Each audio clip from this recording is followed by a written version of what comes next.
je vais me faire un mauvais compte de compte, je pense que ça va déjà un compte.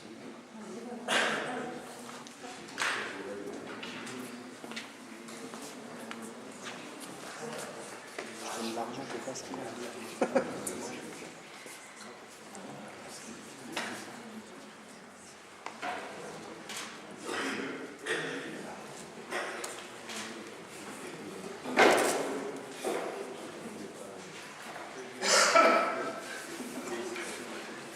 Bien, si vous voulez, on va démarrer. Alors, ça résonne un petit peu, mais on va essayer de faire et ouais, on va montrer comment ça résout le problème de la. Bon, ceci étant, est-ce que vous nous entendez dans le fond? Bah, tout va bien. C'est merveilleux. C'est merveilleux. Très bien. Bien, merci de votre participation. Je vois qu'effectivement, on a invité la presse, mais on a effectivement, au travers des réseaux, ça intéresse énormément de monde, et on verra qu'effectivement ça intéresse quand même beaucoup de monde et beaucoup d'Alsaciens et d'Alsaciens. Donc merci de votre présence. Alors, je pense qu'aujourd'hui, effectivement, le 2 avril est une journée importante. Je ne dirais pas historique, mais quand même, c'est une nouvelle étape dans notre combat, et il était important de faire le point avec nous tous et avec tous les Alsaciens et les Alsaciens.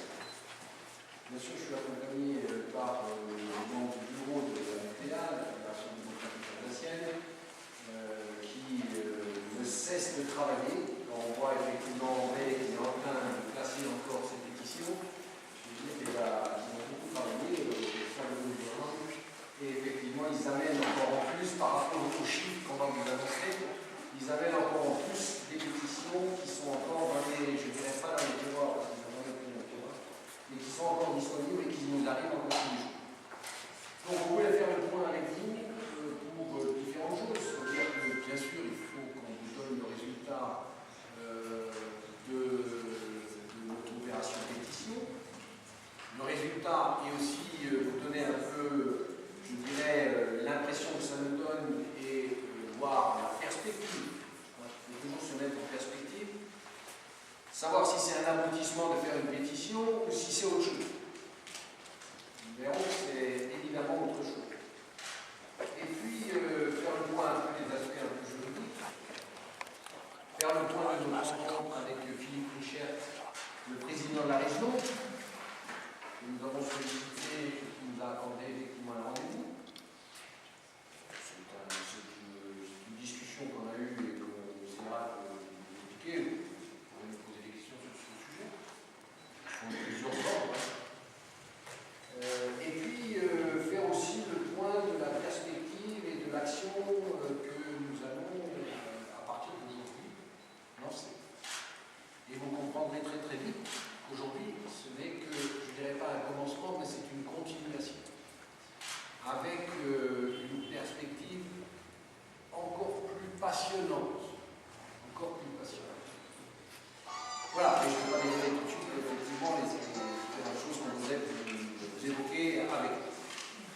Alors, vous avez pu voir sur un certain nombre de médias, mais aussi au travers des réseaux sociaux, ça a été un peu, je dirais, un peu une guerre de tranchées. Avons-nous le droit de faire des pétitions? Avons-nous raison de déclencher cette pétition? Est-ce qu'elle est juridiquement valable? Est-ce qu'elle ne l'est pas? Donc là, il y a tout un débat, qui sont en fait un débat de juristes. Nous, évidemment, sinon nous ne l'aurions pas lancé, nous sommes persuadés que cette pétition a toute sa valeur. Et évidemment, le président de la région a essayé de nous démontrer que cette pétition ne peut pas être mise en œuvre, moins dans sa question. Alors en deux mots, on ne va pas trop, je dirais, se pencher sur ces aspects juridiques. Je dois vous dire que ce sont des aspects juridiques d'un très haut niveau. On parle de constitution française, bien sûr. On parle de traités internationaux. On parle de textes réglementaires, de lois. C'est vraiment à un top niveau. Et quand j'ai dit top niveau, c'est absolument aussi passionnant, y compris pour les juristes. Et j'ai pu lire dans les médias, les pages de cette région, ça va être un choc de titan. Je reprends le titre parce qu'il m'a impressionné. Mais en fait, quand on se retrace un petit peu la problématique juridique, c'est le cas. C'est le cas. C'est un choc. C'est la première fois, 5e République, que les citoyens s'emparent d'une disposition législative et donc déclenchent une pétition. Avec le résultat que vous allez voir, et d'ailleurs vous en avez l'illustration, on n'a rien à cacher. Toutes les pétitions sont là, et vous verrez, il n'y a pas franchement des doubles de pétitions, ils sont toutes écrites, ils sont tous signés par des citoyens. Des électeurs. Électeurs. Ils sont à la fois citoyens, mais ils sont surtout électeurs. Puisque le texte de loi précise effectivement. Donc ça, c'est l'aspect un peu juridique. Alors, en 2 mots, on s'appuie sur l'article 72 de la Constitution qui dit qu'on peut, au travers d'une expérimentation, déroger dans un certain nombre de domaines de fonctionnement à l'intérieur de la République. J'aime bien préciser ça, parce qu'on a trop tendance à dire, je le regrette, encore hier, le président de région nous dit, je ne suis pas autonomiste. Mais qu'est-ce que ça veut dire, l'autonomie? Nous sommes, je le répète parce que c'est ma conviction profonde, nous sommes des républicains. Nous sommes dans le pays qui s'appelle la France. Et on n'a rien à voir avec une scission quelconque. Nous cherchons simplement à ce que notre pays, notre région, fonctionne au mieux et dans tous les aspects démocratiques possibles. Voilà. Et autonomie veut simplement dire une certaine partie d'autonomie. Le terme d'autonomie, vous regardez dans le dictionnaire, c'est effectivement être libre et de gérer son sujet. Comme le font d'ailleurs, entre nous soit dit, les pays voisins, comme la Suisse, l'Allemagne, les États-Unis. Il y a une dose d'autonomie. Et je pense que fondamentalement, c'est la clé de la réussite. Et fondamentalement, en France, le gros problème, c'est qu'on est aujourd'hui trop centralisé. Alors, je ne reviendrai pas sur les déclarations. On aime bien citer, et évidemment, on s'est fait attaquer, mais alors régulièrement, là, l'artillerie lourde sort, hein, je peux vous dire, parce que quand on voit le préfet qui menace de déférer la délibération au tribunal administratif, quand vous voyez les conseillers départementaux qui sortent et qui se fait prendre en photo en disant c'est pas ça, quand vous voyez des députés qui se prononcent, etc., c'est l'artillerie lourde. Mais n'oubliez pas, messieurs les élus, j'en suis là, vos tirs sont dirigés contre le peuple d'Alsace. Ce n'est pas contre des modestes représentants du peuple d'Alsace qui essayent de porter une vision ou un état d'esprit qui se trouve aujourd'hui dans la population. Parce qu'en fait, c'est pas pour rien qu'on a ça, c'est pas par hasard que ça a été déclenché, que ça a été suivi. Donc je dirais une citation effectivement de Gaulle, qui tout simplement, et de Gaulle c'était en 68 à Lyon, disait l'effort multiséculaire de centralisation, parce qu'à un moment donné, après la guerre, il fallait de la centralisation. Il fallait, effectivement, c'était impératif. En 68, il disait l'effort multiséculaire de centralisation qui fut longtemps nécessaire pour réaliser et maintenir son unité, malgré les divergences des provinces qui lui étaient successivement rattachées, ne s'impose plus désormais. C'est De Gaulle qui le disait en 68. Et donc, depuis, on a dérivé. Aujourd'hui, on est arrivé à un point de centralisation où plus personne ne supporte. Comme ce matin, excusez-moi, je l'ai mis en annexe, les maires ruraux de France, leur titre de leur magazine de ce mois, les maires ruraux de France sont au regret de vous annoncer la fin prochaine de la commune, en particulier rurale, dans les institutions de notre République. Maires, élus, citoyens, si ce scénario ne vous convient pas, réagissez. C'est vraiment pas moi qui dis, c'est les maires ruraux de France, la majorité, effectivement, la majorité des élus ruraux, de terrain, de proximité.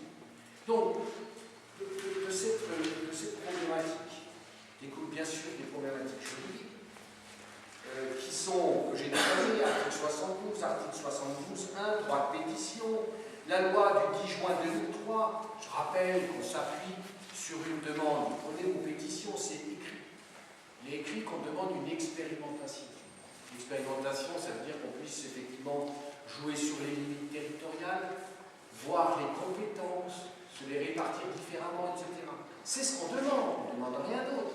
Une expérimentation qui nous permet de travailler effectivement, il est très dévoué et entreprenant, qui permettent effectivement de développer une autre idée d'une centralisation en France telle qu'on l'a vu aujourd'hui. Alors, c'est un débat de juristes. Les juristes, ils ont chacun effectivement leur théorie, on ne va pas s'appesantir là-dessus. Simplement, il y a quand même un texte qui est quand même aussi important, c'est de dire que cette loi du 16 janvier 2015 n'est pas conforme aux traités internationaux. Ça, c'est quand même quelque chose d'important. Alors, tout ce mouvement a grandi. Alors, c'est vrai que l'appel au Conseil de l'Europe a été lancé par les Alsaciens réunis. Effectivement, ils ont sollicité, ils ont suivi, etc. Ensuite, au moment de la constitution de la FDA, Fédération démocratique alsacienne, on s'est rejoint, on a analysé les choses, on a lancé 2 recours contentieux au Conseil d'État. J'ai encore dit hier au président de région qu'on arrête de nous raconter des salades. Je crois que je le dis comme ça, excusez-moi, mais de temps en temps, il faut être direct. Quand on nous dit le Conseil constitutionnel a validé, je rappelle, le Conseil constitutionnel gère les affaires des textes nationaux qui n'ont pas à examiner les traités internationaux. Donc le Conseil constitutionnel a simplement dit nous ne sommes pas compétents sur ce plan-là.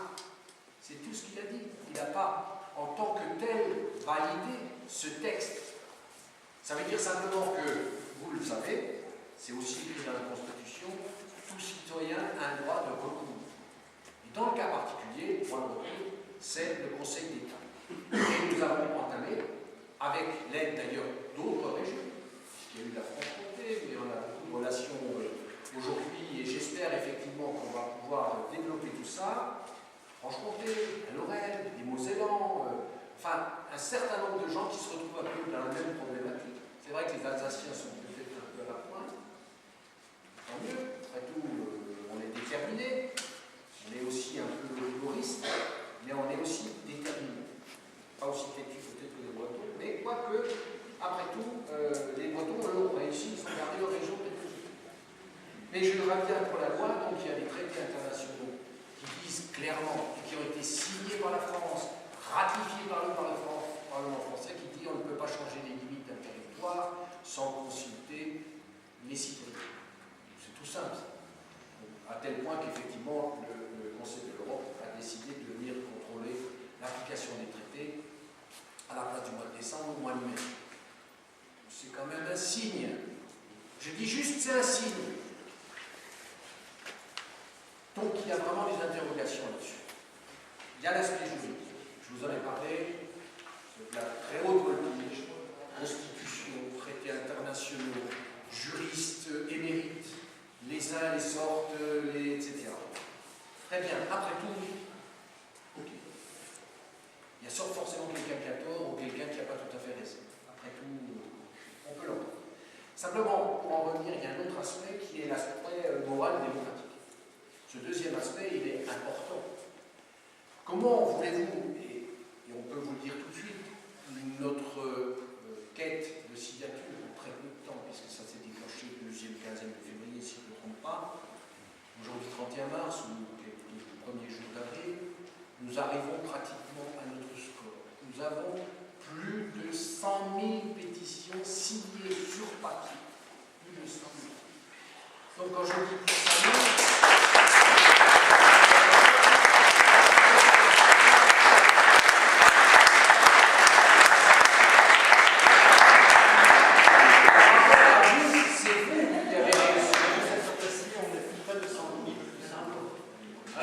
100 000, alors, on a recensé au 2 avril, on était à 100 131. André, vous avez le plaisir de nous en amener 4 000. Les 2 derniers jours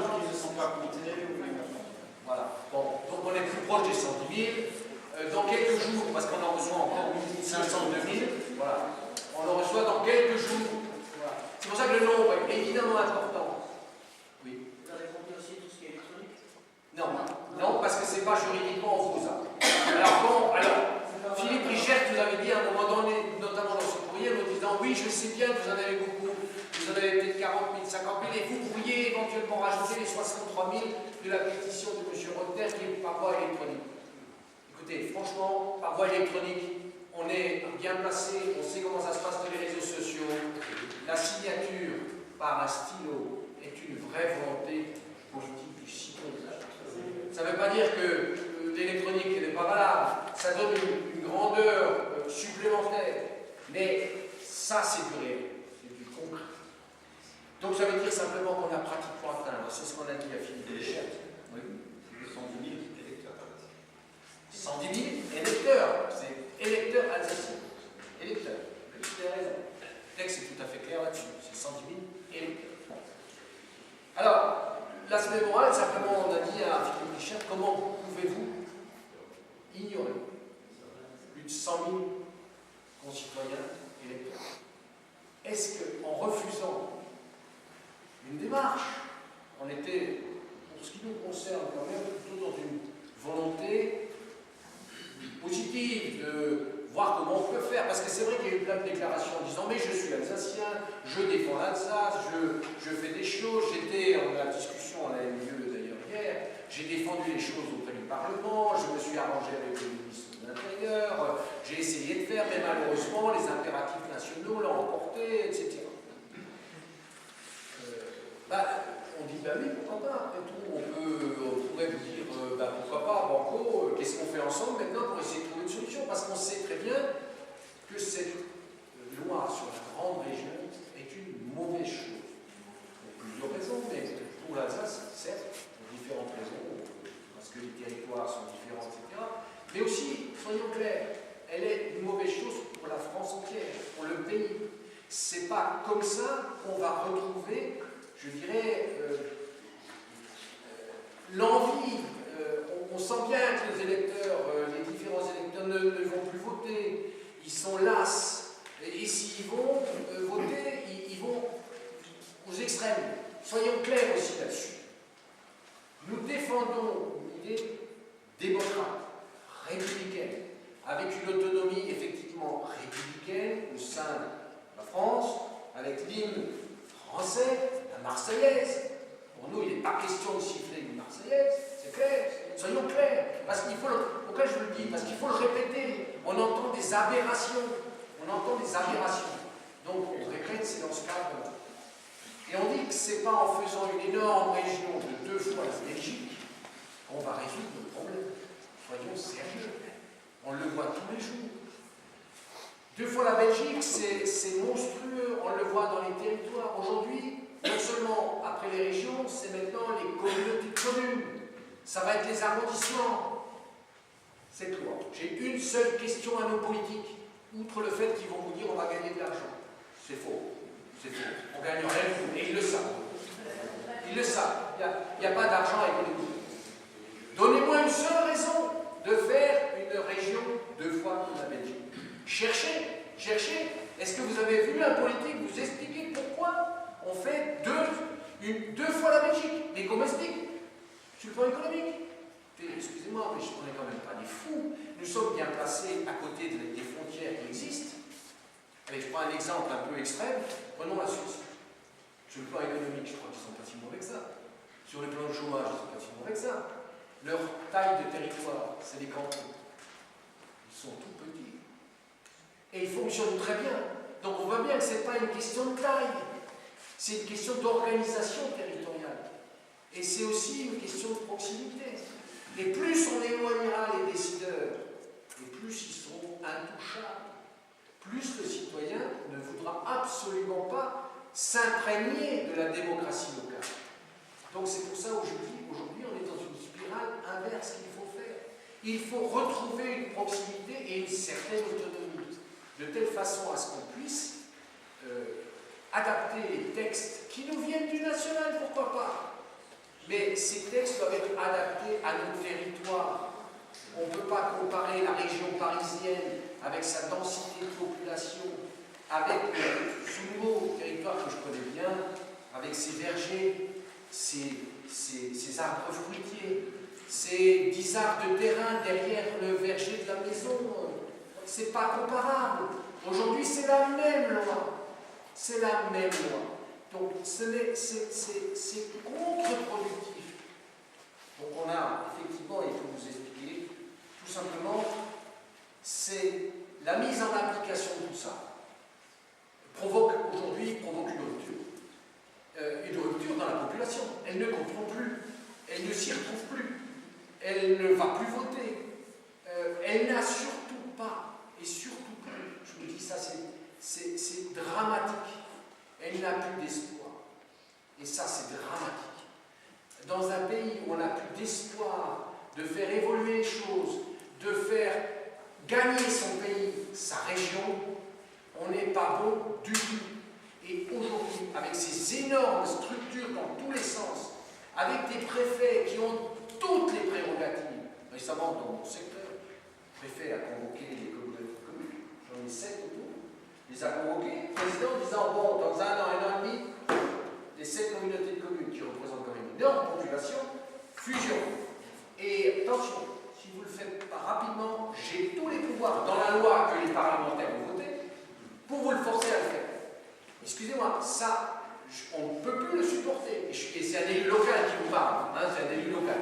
Moi, excusez-moi, et je rencontre plein d'élus locaux qui me disent la même chose. Écoutez, il y en a marre, on ne peut plus, c'est plus pensable. Après, évidemment, il y en a qui réagissent, il y en a qui ne réagissent pas. Malheureusement, on est un peu passif, mais je pense qu'on est arrivé au bon moment, aujourd'hui, et peut-être que les Alsaciens seront en pointe dans cette démarche. Et je le souhaite, parce que je pense que l'Alsace, on en parlait en venant tout à l'heure en voiture, est une belle région. Et c'est pas pour rien que le tourisme s'est développé chez nous, parce que les gens sont très aimables, parce que le patrimoine est magnifique, parce que les étrangers viennent nous voir, effectivement. C'est pas par hasard, c'est pas du tout par hasard. Donc il faut vraiment, nous, et je suis fier que les Alsaciens puissent reprendre le flambeau en disant, je pense que c'est pas la bonne direction. Mais tout en précisant que nous ne sommes pas des révolutionnaires. Nous ne sommes pas des révolutionnaires. Mais ne nous cherchez pas trop quand même. Non, mais ne nous cherchez pas trop quand même. Parce que quand je parle de rupture, à un moment donné, la rupture... Mais je ne veux pas qu'on nous taxe. Je veux pas nous... Alors évidemment, 1789, on ne peut plus refaire aujourd'hui. Hein, c'est plus possible. Les machins, ça, c'est plus tolérable. Bien sûr. Mais quand même, une révolution démocratique, et vous savez, je vous rappelle quelque chose que j'ai lancé au mois de décembre, qui était un peu provocateur, la désobéissance civile. C'est pas non plus par hasard, je citerai des grands hommes, Gandhi, il n'y a jamais eu de violence, ou du moins relativement peu, mais il a quand même abouti à ce qu'il voulait, à effectivement une autonomie par rapport effectivement à un pouvoir colonial, etc. Ah, alors, évidemment, c'est peut-être des grands mots, mais je crois qu'il faut prendre des exemples pour essayer d'illustrer tout ça, parce qu'il paraît quand même, et je le lâche, parce que ça m'a profondément vexé. Il paraît que les citoyens, le peuple, n'est pas susceptible de comprendre. Ceux qui sont à cette table savent ce que je parle. Je ne dirai pas tout. Mais je répète simplement à cette personne, je ne citerai pas tout. Si les citoyens ne comprennent pas, ce n'est pas par hasard. C'est ce qu'on a mis dans la situation où ils ne peuvent plus comprendre. Et il ne faut pas s'en prendre aux citoyens, il faut s'en prendre aux dirigeants qui effectivement ont mis dans cette situation. Ce n'est pas l'inverse. Les électeurs ne sont pas à la disposition, je dirais, des élus, c'est l'inverse. A priori, du moins on m'a appris, moi, dans mon école, l'instruction civique, c'est l'inverse. On est les représentants des citoyens. Alors après, il faut pousser les choses de temps en temps, il faut essayer de susciter, il faut parfois passer, il faut convaincre. Aujourd'hui, on n'est plus en situation de convaincre. Voilà.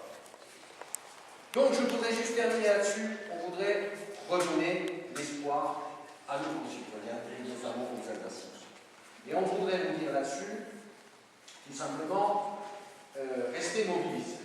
Et, petite phrase supplémentaire qui va faire, je dirais, Pablo s'est discuté un certain nombre de nos élus, des grands élus, préparez-vous. Mobilisez-vous, très pratique. Aujourd'hui, c'est 100 000 signatures. Enfin, c'est plus de 110 000 maintenant, on est pratiquement au chiffre. Faut-il s'arrêter ou pas? C'est-à-dire qu'on a abouti. On nous a répondu que de toute façon, ce ne serait pas pris en compte, parce que les aspects juridiques, les machines, etc. Donc on avait eu 100 000 citoyens On veut que ce soit pris en compte, hein, parce que c'est quand même historique. Hein. C'est historique. C'est C'est totalement historique. Et c'est l'expression populaire. On veut que ce soit pris en compte. Tout à fait. Et les débats juridiques, c'est pas notre problème. Là, c'est l'expression du peuple. Voilà. On veut que ce soit entendu. Tout à fait. Et rien ne sera plus comme avant. Bien sûr. Et c'est là où je dis effectivement l'Alsace a un rôle effectivement un peu précurseur, parce que je côtoie quand même au niveau national beaucoup de gens, et on est dans la même problématique. On est dans la même problématique. Comment est-ce qu'en France on s'en sort? Comment est-ce qu'on s'en sort? Parce qu'il faut qu'on s'en sorte. On est un beau pays, une belle région, avec des gens, moi je côtoie beaucoup d'étrangers qui disent mais votre personnel est compétent, il est dynamique, il est concerné, etc. Donc, il faut le revendiquer, il faut le revendiquer. Mais ce n'est pas en faisant ce qu'on est en train de le faire qu'on va effectivement mobiliser les foules, au contraire. Donc aujourd'hui, je répète, nous avons des actions juridiques, Conseil d'État, Conseil de l'Europe, mais moi je voudrais lancer une autre initiative qui fera aussi certainement causer en se disant cause toujours mon petit, c'est nous les patrons, tu peux toujours causer, etc. Je voudrais qu'aujourd'hui, à partir du 8 avril, nous commencions tous, spécialistes ou pas, à travailler sur notre nouvelle organisation. Il faut que chacun travaille sur les objectifs qu'on veut se fixer. Comment apporter plus de efficacité? Comment peut-être faire quelques économies?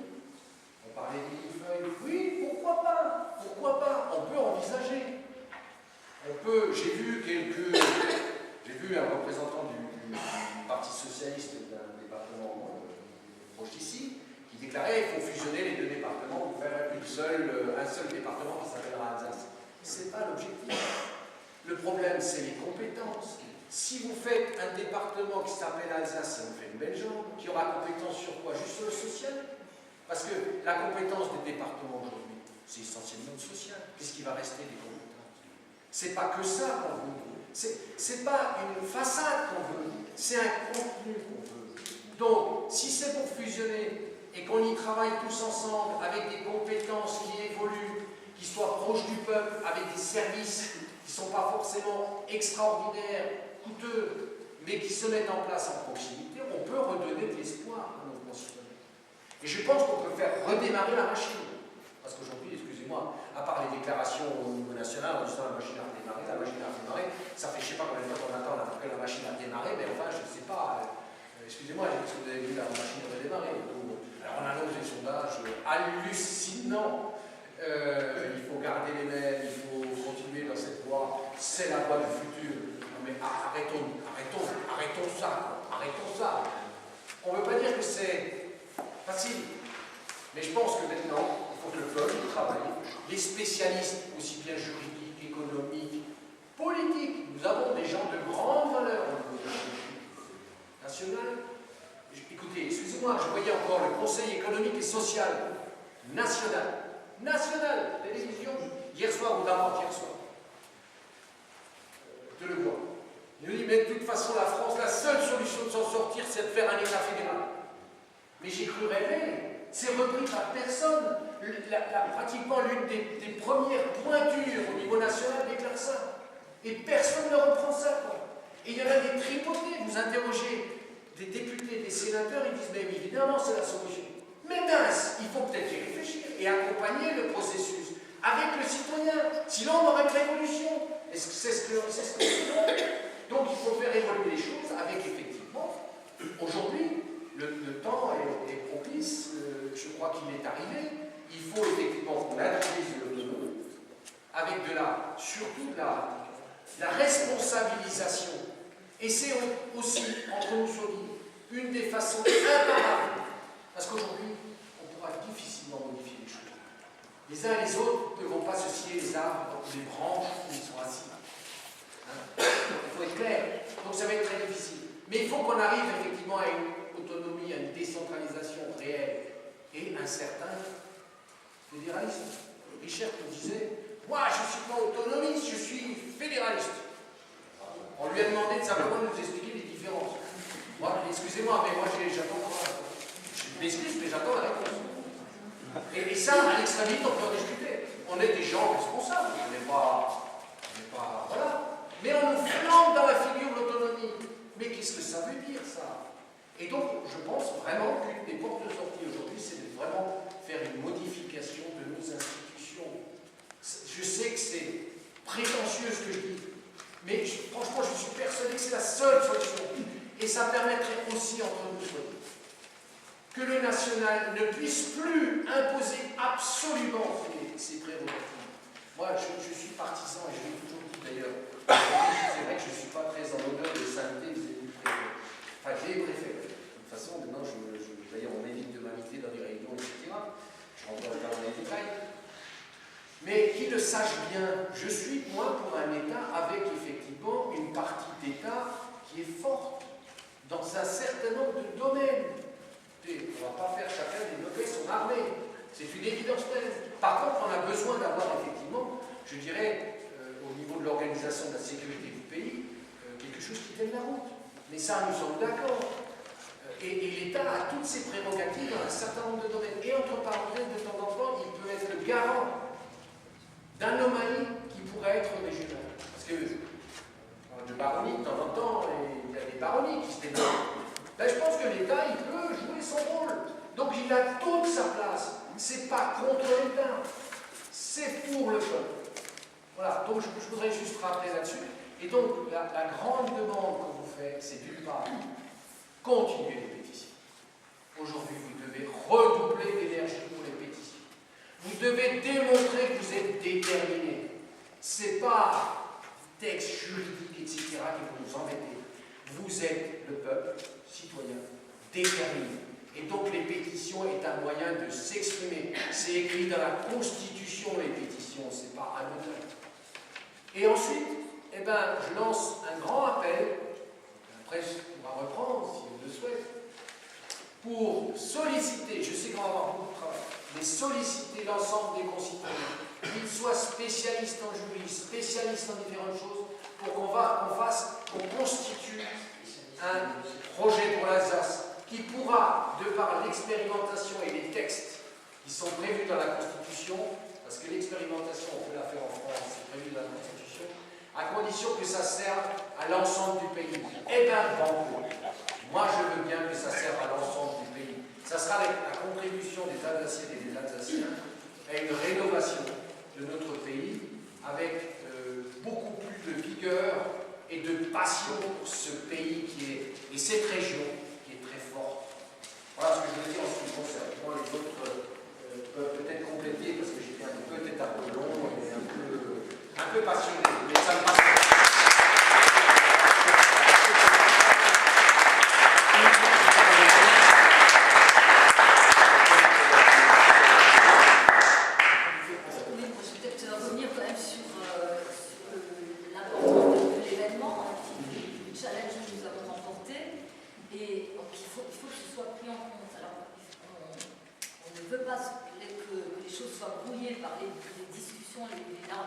Les débats autour de la validité juridique de cette démarche, parce que c'est un faux débat. Là, on est dans l'expression populaire, et le droit à la pétition, c'est le droit à la démocratie, le droit au référendum. Enfin, c'est indissociable de la démocratie.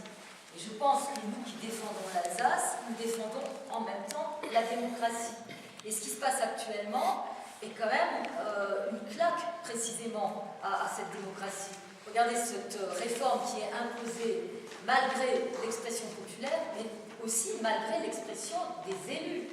Aucun des représentants, aucun des parlementaires alsaciens n'a validé cette réforme, et elle est imposée néanmoins. 96% des conseillers généraux et régionaux se sont prononcés par des motions contre cette réforme.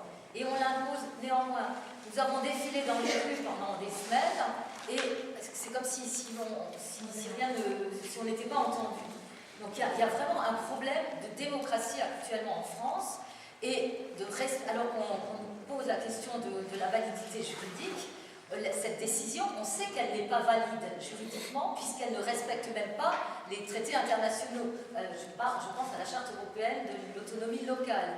Donc la France n'est pas respectueuse des principes de démocratie, qui sont donc le respect de la voix du peuple, et n'est pas respectueuse non plus des principes juridiques internationaux et des traités qu'elle a elle-même signés et ratifiés. Donc, et par ailleurs, il y a quand même ce respect du peuple. On ne peut pas faire comme si cette démarche-là n'avait pas lieu. Alors, tu disais, on n'est pas des révolutionnaires, mais je me demande si, lorsque nous ne sommes pas respectés, et là nous avons quand même été insultés, hein, notre gouvernement a quand même osé dire que le peuple alsacien n'existait pas, sans susciter de réaction et d'indignation de la part de nos élus. Donc il y a quand même un vrai problème. Et je rappellerai quand même que dans l'article 35 de la Déclaration des droits de l'homme de 1793 est stipulée la chose suivante: quand le gouvernement viole les droits du peuple, l'insurrection est pour le peuple et pour chaque portion du peuple le plus sacré des droits, et le plus indispensable des devoirs. Et on peut aussi rappeler la phrase de Brecht: Wo das Recht zu Unrecht wird Widerstand zur Pflicht. Donc nous sommes dans la résistance par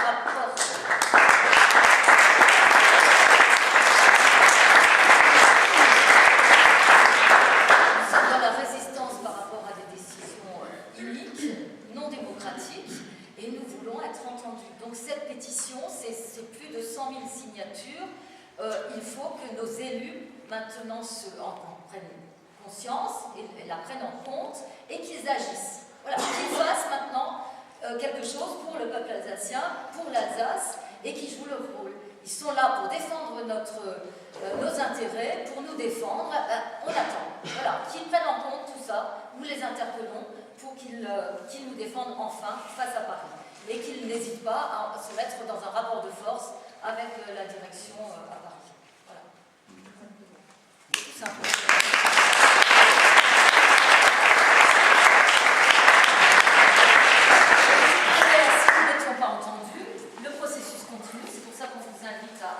À solliciter les gens. J'ai fait tout à l'heure à l'événement familial et on m'a dit: mais moi la pétition je trouve vous. Il y a plein de personnes qui me demandent qu'elle a signé parce que c'est l'expérience que vous avez tous fait.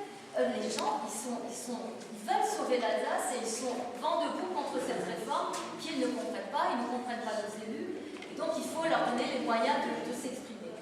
Et si la France ne nous entend pas, c'est l'Europe qui devra intervenir. Que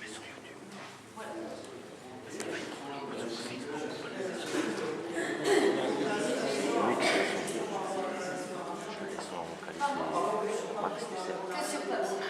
Et les gens ne demandent qu'à vous rencontrer parce qu'ils en ont plein sur la patate et ils ont envie de discuter de tout ça et puis d'exprimer aussi leur attachement à la région.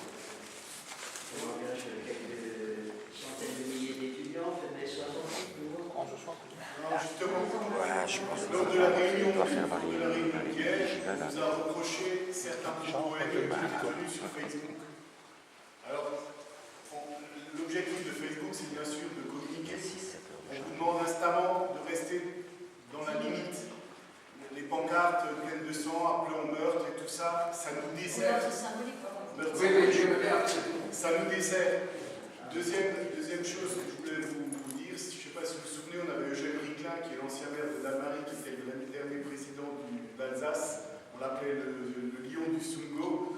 Désormais, on a un lion du Sungo qui a revenu, et puis on a le lion d'Alsace à ses côtés. Croyez-moi, on va sauver l'Alsace. Je ne dis pas que c'est un bon couple, parce que ça, tu vas avoir des ennuis avec mon épouse, hein, c'est tu peux te faire par rapport à ça, un événement qui se prépare justement dans la ville. Oui, alors non, je ne fais pas l'annonce parce que je laisse la primeur. Je suis très démocrate et je laisse décider mon sujet. Voilà. Oui, bon, voilà, c'est le conseil municipal qui va décider. On va les bases et Hollande, on les met.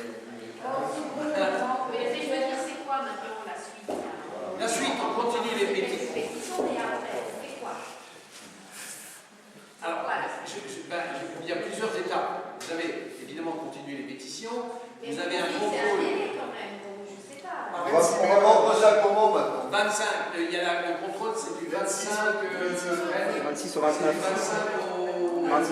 Ouais, 26 au 29. 26 au 29, il y a un contrôle du Conseil de l'Europe.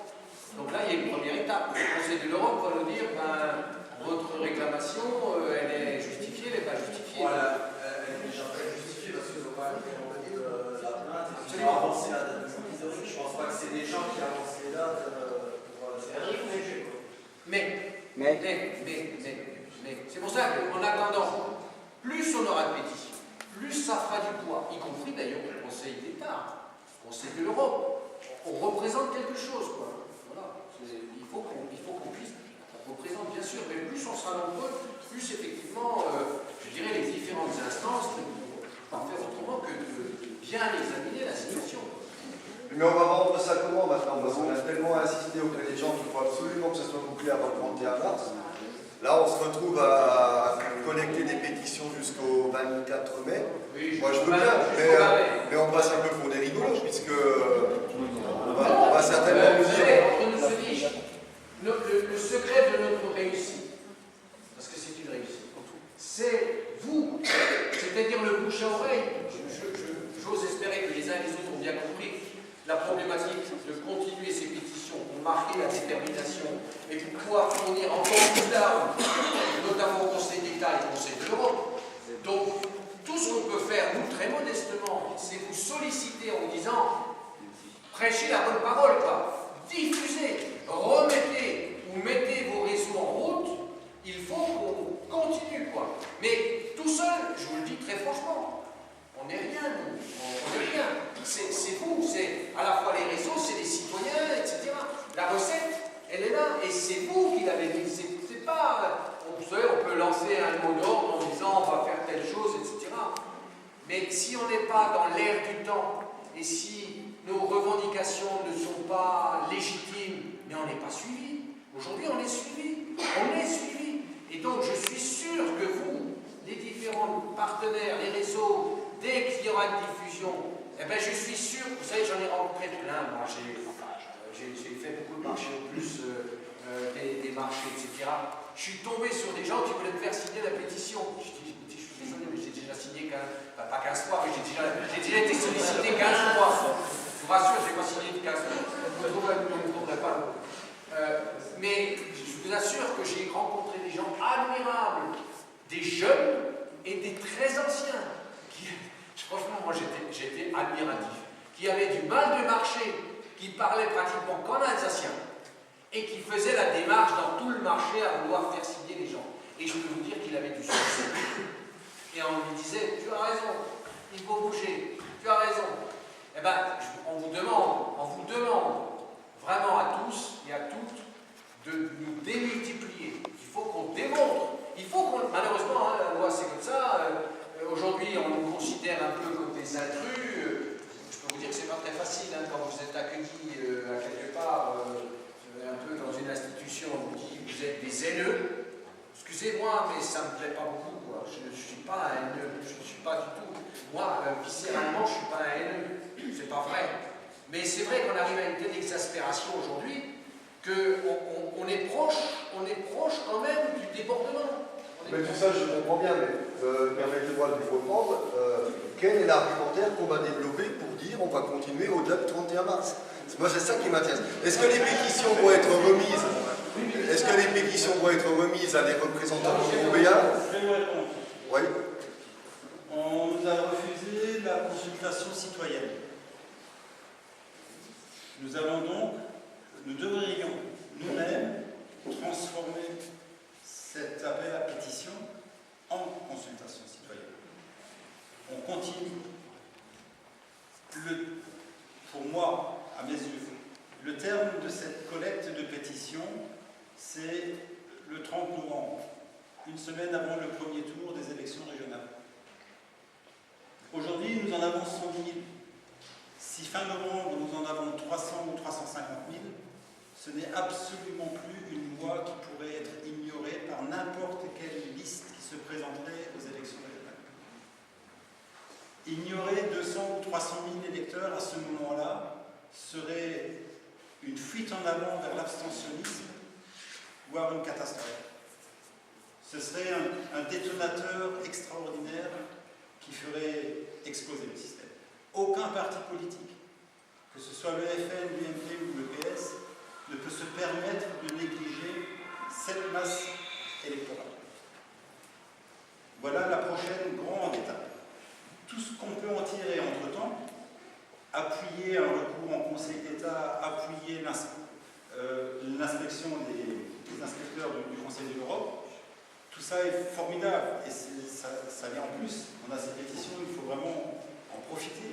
Mais le moment où ces pétitions vont vraiment faire infléchir la politique de l'État qu'on essaie de nous imposer, c'est si elles grimpent encore en masse, se transforment de pétitions en référendum citoyen et qu'on atteigne les 200 voire les 300 000 signatures. C'est inconcevable dans une élection régionale d'ignorer l'appel de 300 000 électeurs d'une des anciennes régions qui disent « attention, il y a un problème et on vous le met par écrit qu'il y a ce problème. Vous ne pensez quand même pas que je vais signer cette pétition et voter pour vous en même temps ?» À vous de jouer. Excusez-moi, il y a un petit problème. On a un document sur lequel il marque impératif 31 mars. Alors je ne vois pas aujourd'hui un Alsacien digne de ce nom signer un document après le 31 mars. Moi je suis Alsacien, je ne signe pas un document dont on me dit qu'à la date est morte le 31 mars. Dès demain sur le site internet, Plus que j'ai, je le mets à la poubelle. dès demain sur le site internet, vous aurez un formulaire qui vous dit 20 mai. Merci, je pense que c'était la question. Je pense que c'est la question qu'on vous posait. Dès demain sur le site internet, il y aura un formulaire. Ensuite, deuxièmement, pour répondre à M. Terre, oui, nos élus peuvent ignorer 500 000 citoyens alsaciens. La preuve, il y en a plus de 500 000 qui ne vont pas voter. Donc, je pense que ce n'est pas un argument. Et je pense que si vous ne faites pas un acte délibéré de remise de ces pétitions du contrôle d'huissier à la région Alsace, avec toute une délégation du peuple, plusieurs milliers d'entre nous, ça n'aura pas plus d'impact que ça. Nous sommes sympathiques ici, notre petit groupe à Célestat. Mais enfin, j'ai beaucoup de sympathie pour la commune de Célestat, ancienne cité d'Annécapole, etc. Mais enfin, ça ne va pas plus loin que ça, que la limite de ces murs. Ça se passe à la région Alsace, et si nous n'allons pas à la région Alsace en délégation sous contrôle huissier, que nous avons bien 100 000 signatures, 127 000, et ça n'a aucune valeur tout ça. Allez, la démarche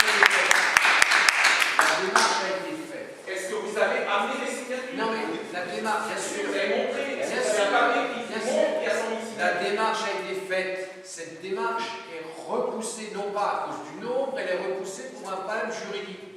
Chacun a des arguments juridiques pour démontrer qu'il a tort, il a raison, etc. Donc, dans des démarches comme ça ne peut être qu'un juge qui peut trancher. Voilà. Non, Nous nous avons montré la volonté de nous, les citoyens. Mais- Moi, j'ai fait signer des gens en disant voilà, nous, si à nous, on m'a dit attends, la signature, je vais la donner, parce que c'est très bien comment ça va terminer. Et visiblement, ça va terminer comme on me l'a dit. Une fois de plus, moi, je me suis lancé là-dedans à fond, et j'ai dit non, vous allez voir, c'est des mecs qui en veulent, ils vont aller à fond. Si vous ne faites pas un acte symbolique en allant devant le conseil régional, tout ça, les gens qui ont fait ça, ces 100 000 signatures, ces 100 000 personnes ne vous suivront plus.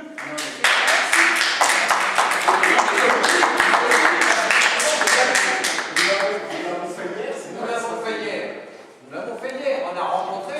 Et on est... Oui, mais Je ne pouvez pas comprendre la symbolique des choses. Comment vous l'avez fait faire en petit comité maintenant? C'est comment ça se dit? Quelle force? C'est pas votre histoire. Les pétitions sont là, vous les prenez, vous en faites ce que vous voulez. Non, non, non. Non, mais c'est pas grave. C'est pas grave. Non, non, non, non. Désolé, Non, non. j'ai un senti ce bateau, je m'en vais maintenant. Attendez, non, non. Vous êtes des millionnes.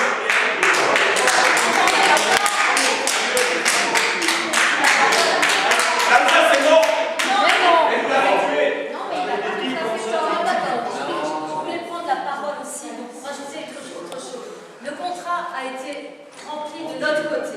On a les signatures. Et maintenant, on va effectivement interpeller les élus, c'est ce que j'ai dit tout à l'heure. Parce que maintenant, il faut qu'ils prennent position et qu'ils prennent acte de cette volonté politique. Donc, on a eu un premier rendez-vous avec Richard, mais qui n'a pas abouti, parce que bon, différentes raisons. Mais c'est quoi l'intervenant avec. C'est qu'on n'a pas eu assez le temps, et puis l'échange a été brouillé sur ces aspects juridiques. Mais alors il faut s'adresser à une personne au-dessus de lui. C'est quoi? C'est des pédales en puissance, bon là. Oui, voilà. Il faut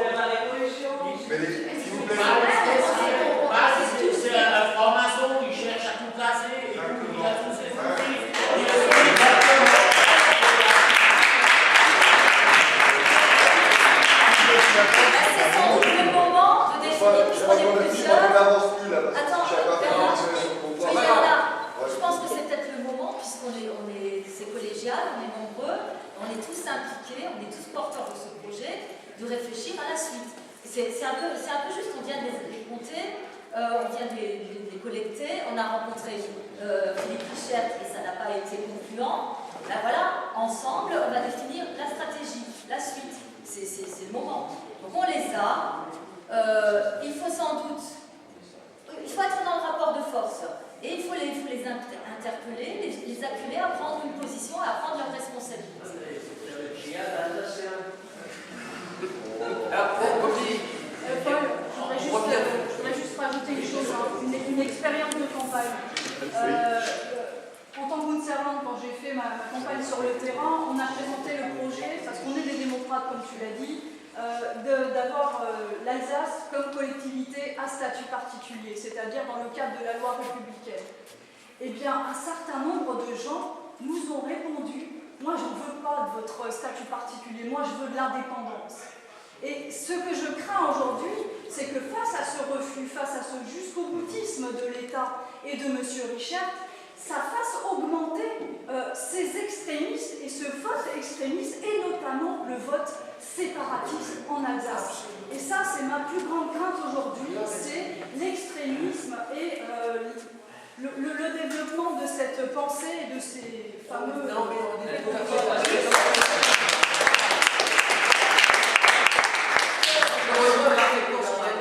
Simplement, c'est vrai que nous, je veux dire, en tant que responsables, quand je disais nous ne sommes pas des révolutionnaires, etc., mais c'est vrai, elle a tout à fait raison. Moi, je rencontre des gens qui sont exaspérés. Donc, exaspérés, ça veut dire qu'il faut redonner de l'espoir. Mais évidemment, on ne peut pas redonner de l'espoir dans une hypothétique, je ne sais pas, prise de la Bastille, quoi. Excusez-moi, on essaye d'être le plus concret possible, mais on prévient les instances nationales et régionales qu'on est au bord de la rupture. Je le répète, on est au bord de la rupture. Et je voudrais vous dire, aujourd'hui, ils n'ont pas compris. De la discussion qu'on a eue hier, ils n'ont rien compris. Alors, démocratie, ça veut dire persuasion. Nous allons enfoncer le clou. Non mais en faisant quoi? Mais nous allons enfoncer le clou. Ce qu'on vient de vous dire, action, nous ne sommes pas des hystériques. Mais ce sont pas quelques actions en plus qui vont les... Non mais alors je repose une autre question en l'inverse, vous voulez quoi faire? Je sais pas, il faut faire quelque chose. Non mais le je sais pas non plus, c'est pour ça qu'on est... Le CEPA n'existe pas, on n'a pas la science on n'a pas la allez, s'il vous plaît, pas tous en même temps. Il y a déjà quelque chose de significatif et qu'on verra demain, c'est comment l'événement d'aujourd'hui aura été relayé par la presse. Si demain il y a 4 et si l'événement d'aujourd'hui est à peine relayé demain dans la rubrique des chiens crevés ou ailleurs, et ben voilà, on aura moins gagné. Moi je vais vous donner ma position, c'est la mienne. Moi je dis, il n'y a jamais de hasard. Et c'est aussi une façon d'amener les choses. Vous savez, la presse, elle est aussi le reflet d'une société. Et c'est aussi le reflet de comment on l'amène. Si on vient très objectivement en train de prendre les fourches, les baïonnettes, en disant on va prendre la région Alsace et le bâtiment, ça sera repris d'une certaine façon. Si on vient en démocrate, en disant nous sommes dans une république, on essaye le plus possible de la respecter, d'avoir des choses le plus concret possible, d'utiliser tous les moyens juridiques. Nous sommes dans un état de droit. Je pense qu'on ne peut pas le contester. On ne peut pas aller au-delà de dire que nous sommes dans un état de droit. Donc utilisons toutes les possibilités. Donc juridique, je vous ai rappelé Conseil d'État. Je vous ai rappelé Conseil d'État. Moi, je fais confiance. Il faut être à la fois républicain mais démocrate aussi. Je crois qu'à un moment donné, il faut se faire confiance. À un moment donné, on ne réussira peut-être pas. Et si on ne réussira pas, eh bien, effectivement, le peuple s'exprimeront différemment. Mais ça sera incontrôlé. Et moi, je suis plutôt partisan de faire comprendre à l'ensemble de notre classe politique qu'aujourd'hui, des idées partisanes, décidées sur Paris, sur des lois qui sont complètement concentrées n'est pas la bonne chose. Soyons démocrates. La démocratie, ça veut dire qu'on essaie de démontrer, de se consacrer à fond, à démontrer à l'autre qu'il a tort. Aujourd'hui, on a entamé un pourparler qui est, je pense, qui commence à être équilibré. 100 000 signatures, 110 000, 120 000, demain 200 000, 300 000, on va devenir de plus en plus équilibré. Et je pense qu'effectivement, les politiques ne sont pas fous non plus. Ils ne vont pas se tirer une balle dans le pied. À un moment donné, ils vont devoir prendre. Voilà, donc c'est notre stratégie. Est-ce que c'est parfaitement la bonne? Je pense qu'à aujourd'hui, c'est la bonne. Demain, on verra. Mais les procédures au Conseil d'État, la pression du peuple, la procédure au Conseil de l'Europe est une proposition d'action qui est responsable. Soyons responsables, parce qu'on prêche la responsabilité, mais il faut aller au bout. Il faut qu'on soit nous-mêmes responsables. Sinon, ça ne va pas. Et pour simplement revenir sur la presse, ça dépend aussi comment on présente les choses. Si vous êtes responsable, vous êtes respectueux du droit, nous sommes dans un état de droit, vos théories tiennent la route, sont défendables, eh bien, je pars du principe qu'on peut aussi convaincre les médias, et qui ne sont pas forcément complètement, comme certains disent, etc. Alors, c'est peut-être une confiance, c'est ma conviction. C'est ma conviction. J'ai beaucoup de relations avec des journalistes. Enfin, c'est pas pour faire quoi que ce soit, mais je peux vous assurer, ils ne sont pas dans cette salle. Je connais plein de journalistes d'ailleurs. Ils sont assez convaincus de ce qu'on va. Voilà. Alors, il faut faire le temps. Il faut laisser faire le temps. Tout doucement quand même. Je sais qu'on est pressé parce que notre pays est dans une situation où on a besoin d'être pressé. Mais ayez confiance. On n'est pas des irresponsables. Si on vous amène là, on n'est pas des irresponsables.